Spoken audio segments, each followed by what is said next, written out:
Psalm 57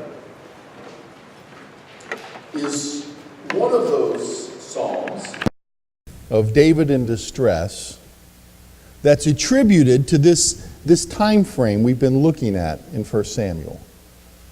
This is, in fact, the Bible notes on Psalm 57 will say, written by David when he was fleeing from Saul.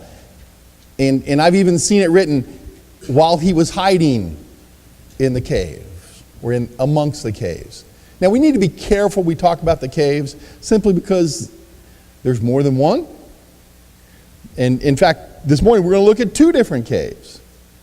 And so we don't want to get all those things confused. And even when Scripture speaks about caves in a singular, the Hebrew language may be talking about caves in the plural. So we need to be careful that we don't overly spiritualize some things. But I think there is some beautiful, wonderful pictures that we can see during this time frame. And I don't know if Nate, this morning, I don't know if Nate had seen the sermon outline or the sermon title and said, man, playing You Are My Hiding Place, that's the right song. I don't know if Nate in his discernment and leading of God chose that, or if God intervened in some other way. But I can't imagine a better introduction to talking about David hiding, David in fear, David running, and the reminder that God is our hiding place. So thank you, Nate. I appreciate that. In 1 Samuel 19 through 21, we've seen how Saul's hate for David has been growing and growing. His desire to kill David has intensified. David was on the run.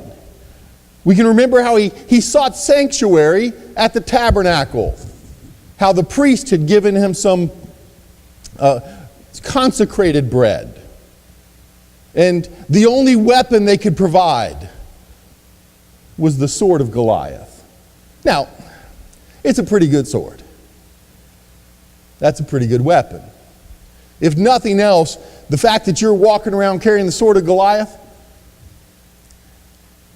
people are going to give pause and be reminded you're the one that slayed the champion of the Philistines. But David had sought sanctuary at the tabernacle. He had even sought safety amongst the Philistines. He was desperate. And we come to 1 Samuel chapter 22.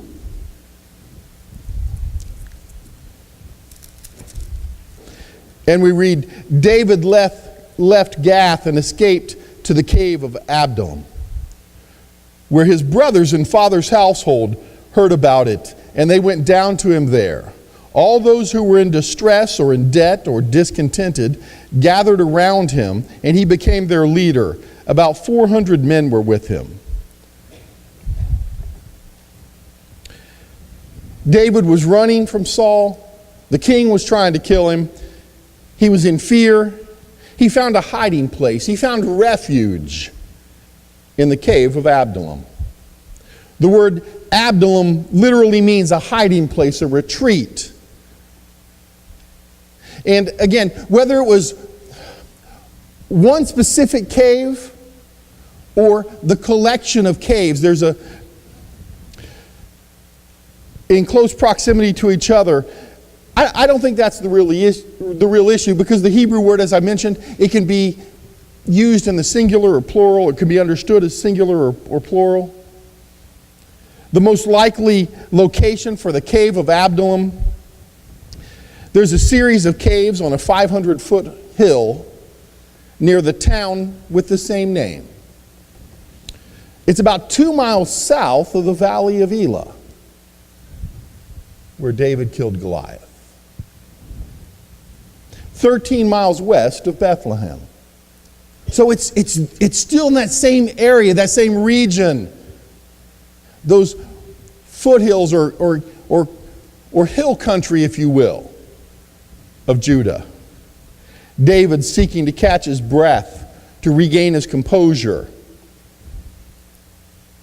In a sense, he comes home to the hills of western Judea, and once again he finds God in the safety of the cave. We saw in these two verses I just read that David reconnects with the familiar.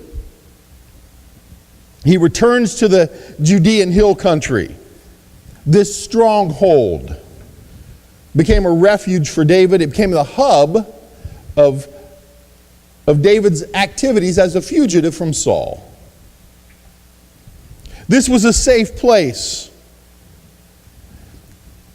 I think it's quite likely that as a young shepherd, he led his flock in the same area. Perhaps in tending the flock, he had slept overnight in the mouth of a cave, keeping his flock inside for safety. The paths and trails that led through Elah and Abdullam, they were familiar for David. So in desperation, while he's running for his life, when he's seeking safety, shelter, protection, he comes to the familiar.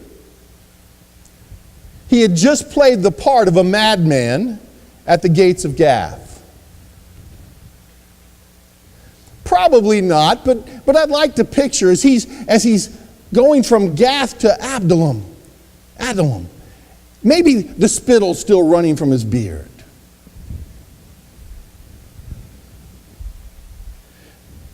This isn't the first time he's been here. This is where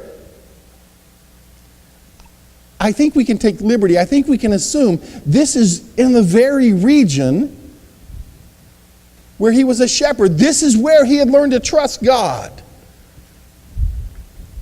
And now this is where he had developed his heart for God, and now he's there seeking protection from God or with God. A few weeks ago, as we talked about David and Goliath, and as he knelt down in the creek bed and selected the smooth stones for his sling,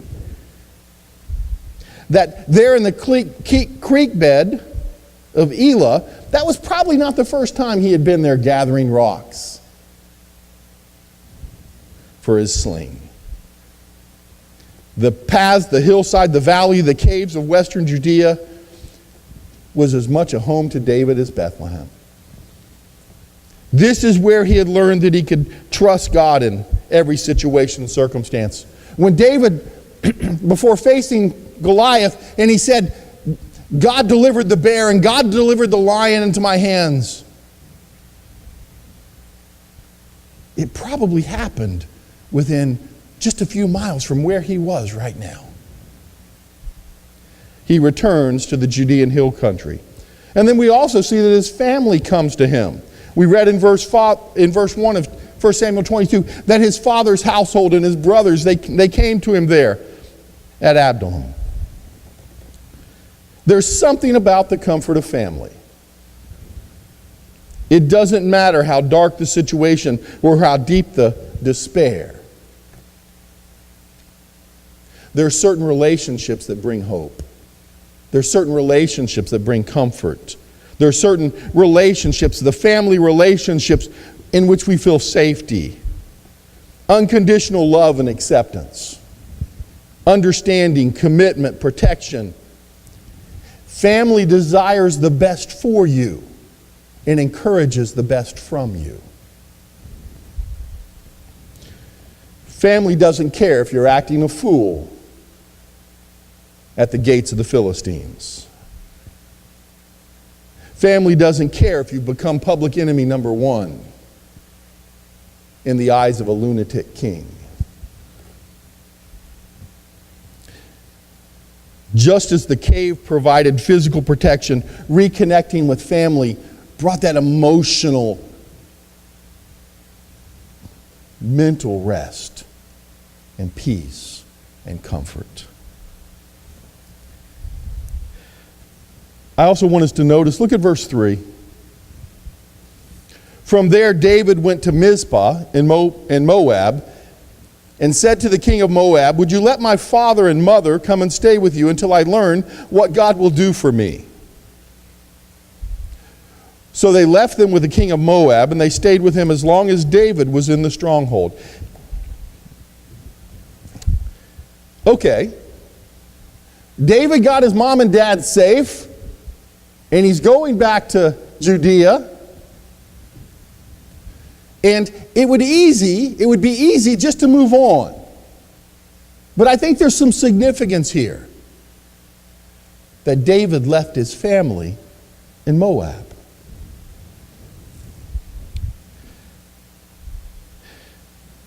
The king of Moab had feared the Israelites as Moses was leading them through their border on the way to cross the Jordan River the first time. He hired a wayward prophet named Balaam to curse Israel. And we know the account, the narrative, how Balaam is going to curse Israel for money. You know, we always think of those famous preachers, and you say, well, they're just all about the money. Well, Balaam was all about the money.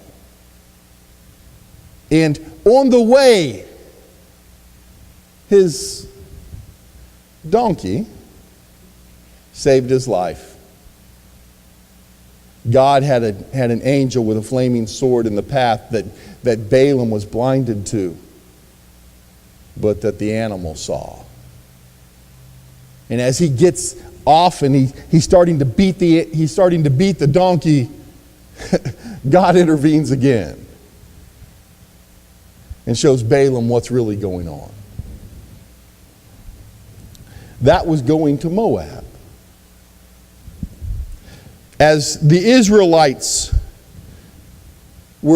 finally got into the promised land, they were told not to marry those from Moabites for 10 generations.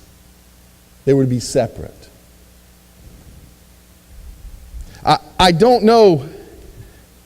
Well, there's one other time in the book of Judges where at least one other time where Moab is mentioned.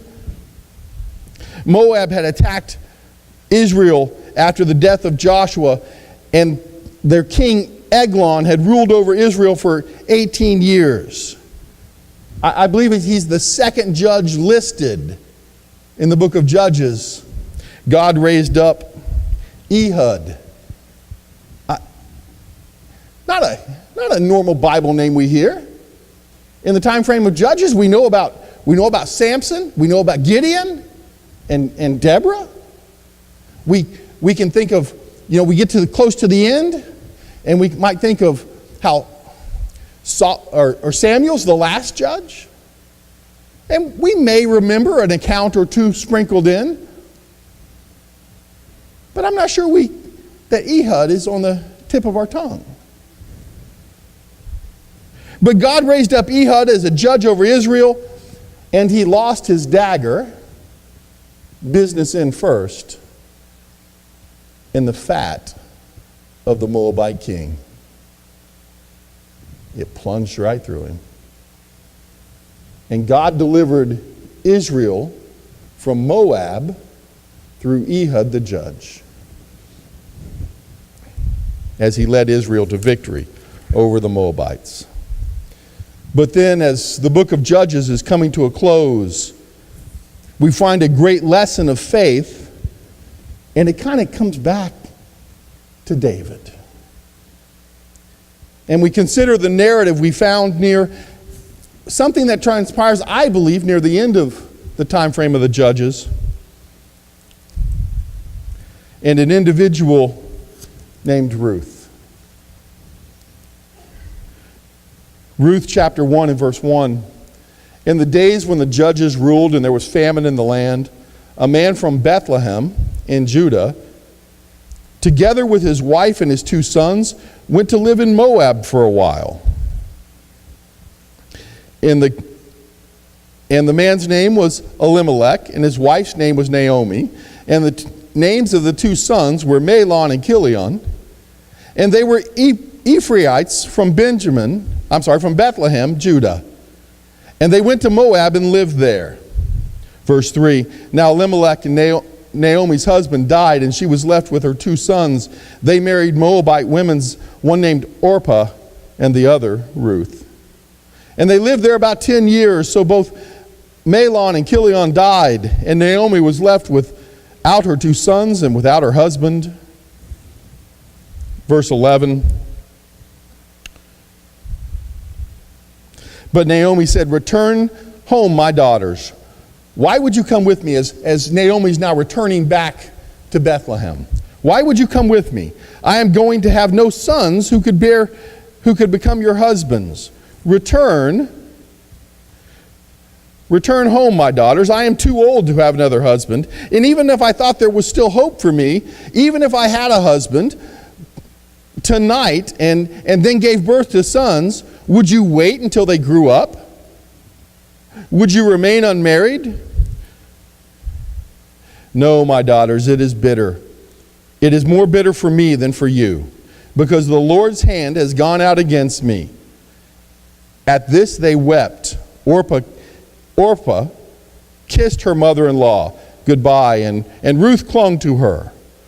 Look, Naomi said, your sister-in-law is going back to her people, to her gods. Go back with her. But Ruth replied, don't urge me to leave you or turn back from you. Where you go, I will go. Where you stay, I will stay. Your people will be my people, and your God my God. Where you die, I will die, and there will I be buried. May the Lord deal with me ever so severely, if anything but death separates you and me. And we know how Naomi, I guess we could say she grew upset. She wasn't happy with Ruth's response. In fact, I think Scripture tells us that she stopped talking to her as they traveled back to Bethlehem. Ruth chapter 4 and verse 13.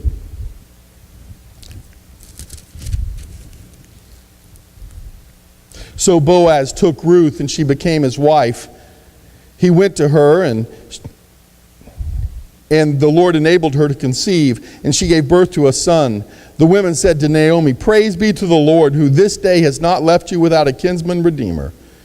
May he become famous throughout Israel. He will renew your life and sustain you in your old age. For your daughter-in-law, who loves you and is better to you than 7 sons, has given him birth. Then Naomi took the child and laid him in her lap and cared for him. The woman living there said, Naomi has a son. And they named him Obed. He was the father of Jesse, the father of David. There's a reason why David took his family to safety in Moab. One of the great heroes of faith we find in Ruth, a young woman from Moab who clung to her mother-in-law Naomi. But I think more importantly, she held fast to the God that she had come to know through Naomi and her family. Is it any wonder? Is it a surprise that Ruth's great-grandson, this woman who demonstrated uncommon faith in a day when everyone was doing what was right in their own eyes, yet she had come to know God, and she had an uncommon faith to cling to God and to desire to be with God's people, to desire to be with that family that God had provided for her. Is it any wonder how the Lord finds a young shepherd, her great-grandson, and says, that's a man after my own heart. There's a spiritual heritage that David has from Ruth. I don't think it was a coincidence that they headed off to Moab on the other side of the Dead Sea. David needed to find security for his family, so he went to the place that he knew would be safe. I wonder, as they're traveling to Moab, I wonder if the family was recounting stories of Ruth and Boaz and the kinsman redeemer. I think it's at least feasible that as David was looking after his family's safety, they were reminding him of his godly heritage. David reconnected with the familiar. But also David returns to his purpose. One of the passages we've spoken of almost every week as we've looked through these first 5 sermons on David is Psalm 78, verses 70 through 72. And God says he chose David, also his servant, and took him from the sheepfolds, from following the ewes great with the young, and he became and brought him to feed Jacob his people and Israel his inheritance. So he fed them according to the integrity of his heart, and he guided them with skillful hands. And we see that God wanted David to be a shepherd for his people like David had been for his sheep. And now here in 1 Samuel 22, we began to see David operating, functioning in that capacity. In verse 2, we saw that people were flocking to David. They were coming from everywhere. And it said verse 2 said, all those who were in distress or in debt or discontented gathered around him, and he became their leader, about 400 with him. I think there's likely that there were some families, wives and children involved as well. But an army shows up at David's doorstep, and he's now their leader. He now has to take care of them. He now has to look out for them. And as David had returned to this place where he had led his family's sheep, he now begins to lead God's people. I think that David reconnecting with his family and David being back there in that familiar place helped David reconnect with God. Because we see him, it wasn't that long ago that he was a crazy man at the gates of Gath. He was afraid. The most powerful man in the nation was seeking to put him to death. You've tried to seek refuge, and as soon as you start to feel safe, 400 people show up, and you got to start taking care of them.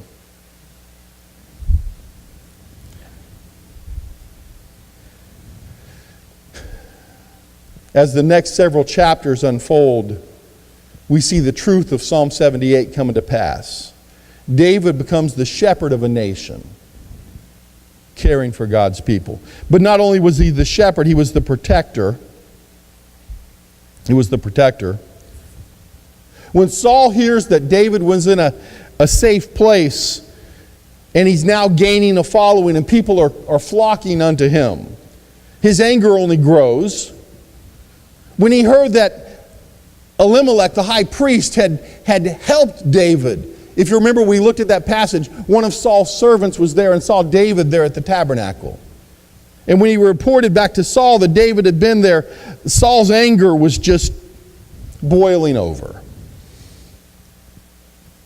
Look at verse 19 let's go back to verse 18 of 1 Samuel 22.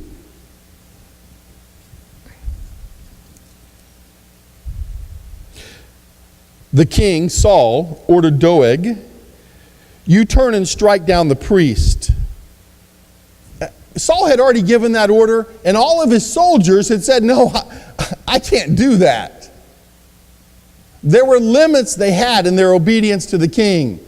They knew better than to strike down the high priest of God. But this one guy, he was as unhinged as Saul. And so Saul tells him to strike down the priest. And Doeg the Edomite turned and struck them down. That day he killed 85 men who wore the linen ephod. 85 people who ministered to God, or ministered from God, or actually I'd say to God. They were doing the sacrificial system on behalf of the people. And Saul had them all killed. He also put the sword to Nob, the town of the priest, with its men, its women, its children, and infants, its cattle, donkeys, and sheep. Wow. Do you notice the irony?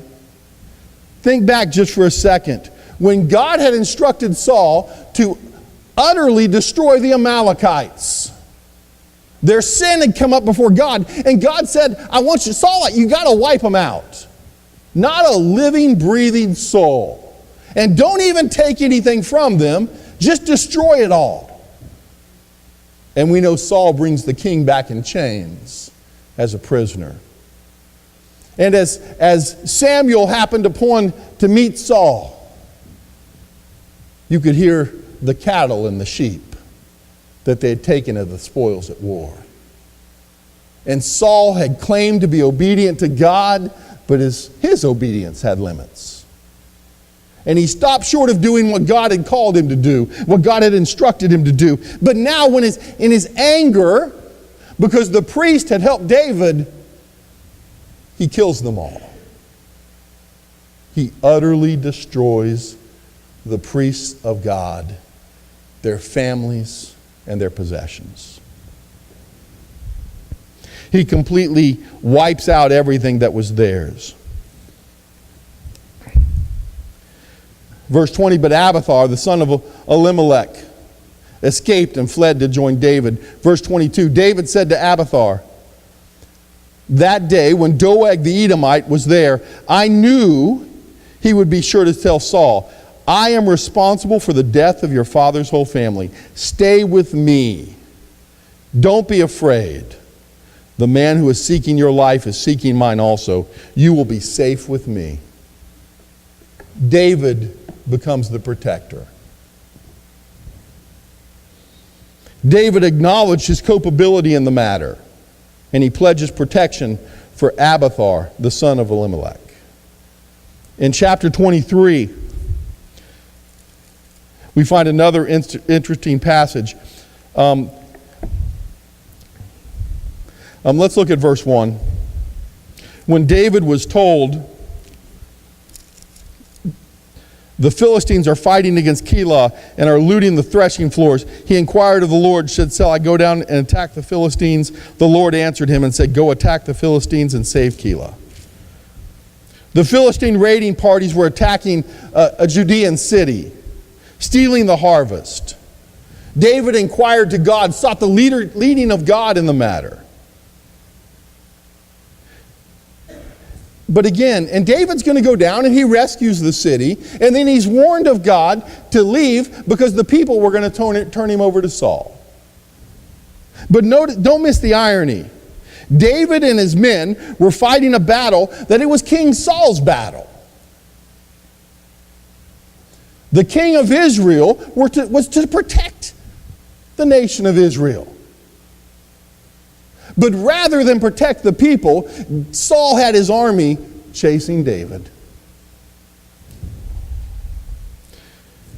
I guess Saul didn't see the Philistines as a threat, but he certainly saw David in that fashion. Saul had no real desire to protect his people, but when he hears there's a chance to capture David, he mobilizes the troops. And David is warned of the Lord and he escapes. So we see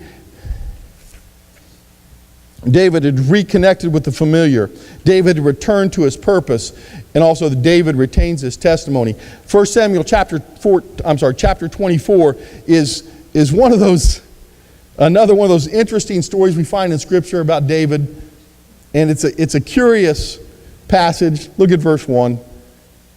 After Saul returned from pursuing the Philistines, he was told David is in the desert of En-Gedi. So Saul took 3,000 chosen men from all Israel and set out to look for David and his men near the crags of the wild goats.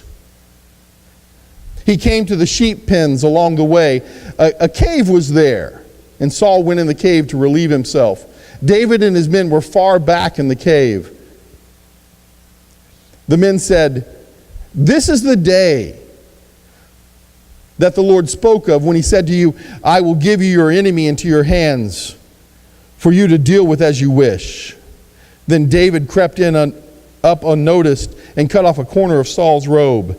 And afterwards David's conscience was stricken for having cut off a corner of his robe. And he said to his men, "The Lord forbid that I should do such a thing to my master, the Lord's anointed. Or if I lift up my hand against him, for he is the anointed of the Lord." With these words, David rebuked his men and did not allow them to attack Saul. And Saul left the cave and went his way. Everyone around him was telling David to take the matter into his own hands. But David was trusting in God. God hadn't changed. God was still the same. We know that there is no shadow of turning with God. The immutability of God, the unchanging of his unchanging nature. God does not change. His will is unchanged. David understood what God was doing in his life, and he understood the promise and the long-term plan of God for him. But he knew that his responsibility was to keep himself in a position to be used of God. God chose David because he said, "He's a man after my own heart." David was not about to start substituting expediency for God's will. David could have become the king of Israel that day. That day. David could have killed Saul and become king.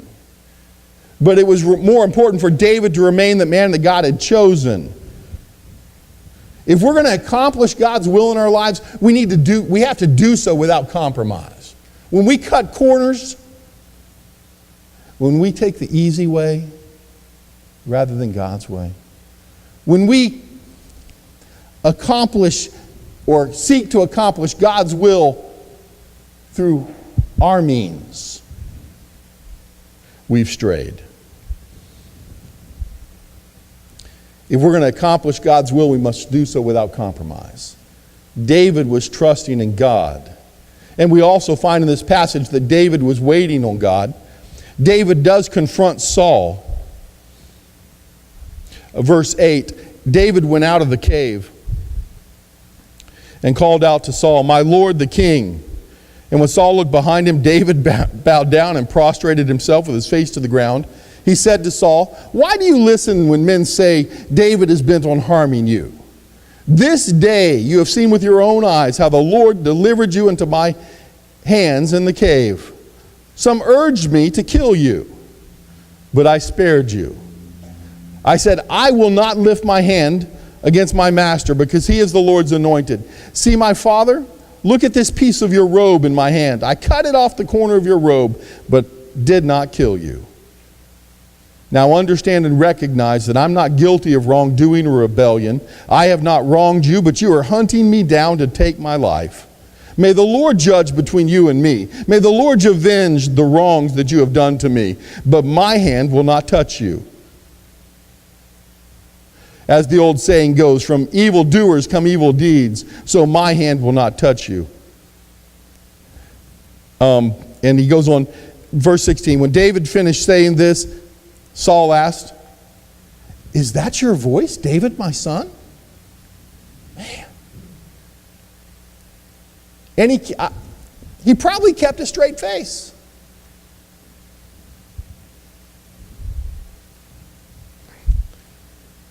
And Saul wept aloud. Verse 17. "You are more righteous than me, but you have treated me well, but I have treated you badly. You have just told me of the good you did to me. The Lord delivered me into your hands, but you did not kill me." Verse 20, I know that you will surely be king, and that the kingdom of Israel will be established in your hands. Now swear to me by the Lord that you will not cut off my descendants or wipe out my name from my father's family. And David gave an oath to Saul. David not only was trusting in God, but he was waiting on God. Everybody knew David was going to be king. And we just read that Saul even knew, right? Not that he was trying to, Saul was still going to try to stop it. But Saul knew what God was doing. And he knew he was fighting against God. David understood that God's will must be accomplished without compromise, and it must be accomplished on God's schedule. When we get ahead of or behind God's timing in a matter, we're in danger of moving outside of God's will. We must be satisfied. We must be content in waiting on God. And that's a hard thing to do. We live in a day and age where it's instant everything. If you don't know something, Wikipedia does. If you have a question, there's an answer man. If it's not from ask.com, Google can do the same.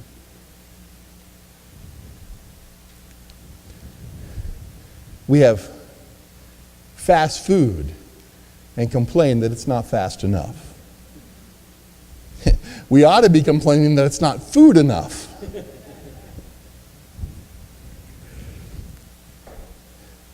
We can't even watch TV without flipping through the channels when the commercials come on. Well, actually we've evolved, haven't we? We can now DVR it and skip the commercials.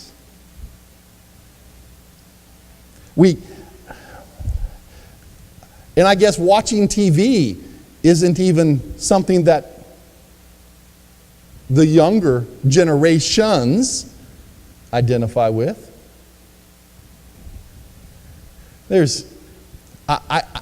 I'll say a few, and you're going to know how dated this is.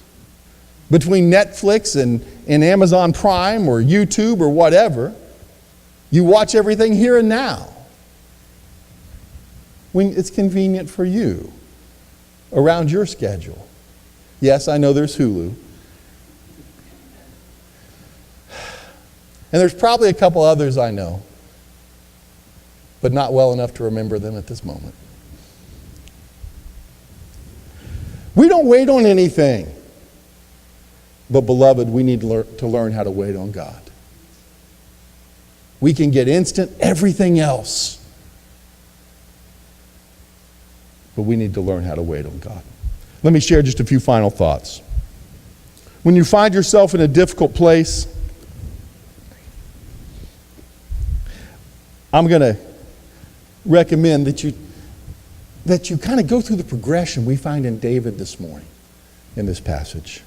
When you find yourself in a difficult place, first, return to the context of how or where God had met with you in the past.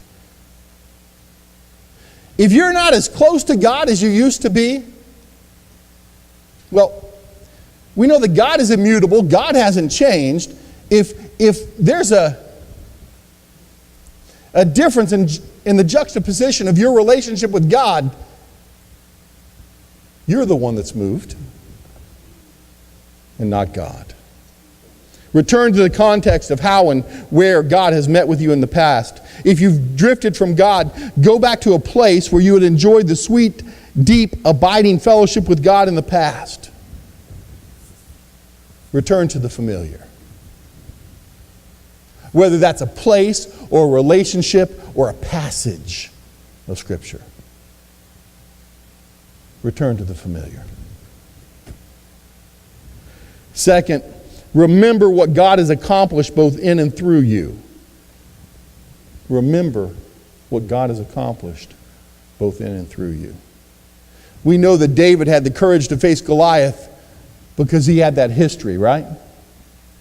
God has done this through me, so I know God can do that. When the nation of Israel finally made it across the Jordan River, now under Joshua's leadership, Moses was dead. Joshua was leading the nation across the Jordan River as the priests carrying the Levites carrying the Ark of the Covenant stepped into the river. God held the waters back. And again, there's another lesson there. One of those situations where God didn't hold the waters until they stepped in.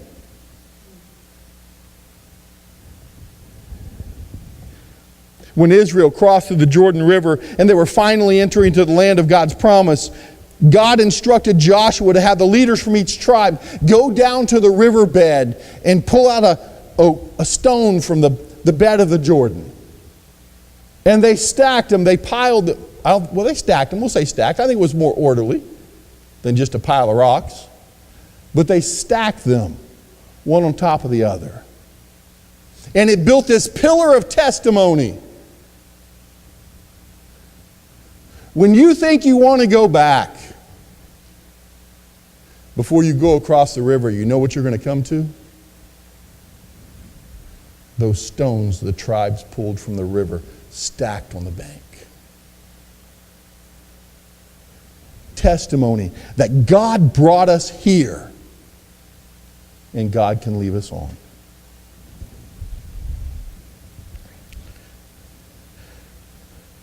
When you find yourself in a difficult place, reconnect with the familiar. Remember what God has accomplished both in and through you. And then also restore your relationship with God. Restore your relationship with God. Don't just settle for seeking the things of God. Seek the God of all things. Our God works through relationship. He hasn't changed. He's not in a hurry. So many Christians, on one side there are Christians that seek to serve God through rules and regulations, guilt and fear. And then there are other Christians who seek to serve God through the euphoria of emotion. The dynamic of the spectacular. After the miracle of calling down a firestorm from God on Mount Carmel, Elijah met with God on Mount Sinai. And there was a great and mighty wind that shook the mountain, and the passage even says, broke it into pieces. And then came a raging fire. I'm sorry, it was an earthquake and then a raging fire. And God wasn't in the wind, the storm. God wasn't in the earthquake. And God wasn't in the fire. But in the gentle breeze of a whispered voice, God met with Elijah on Mount Sinai. Elijah met with God personally.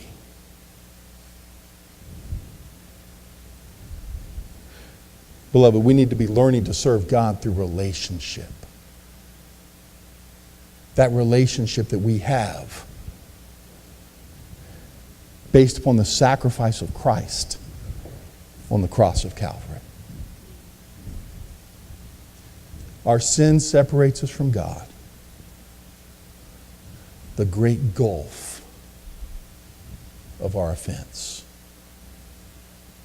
Yet God made provision and gave himself as a sacrifice for us, that we could have relationship with him.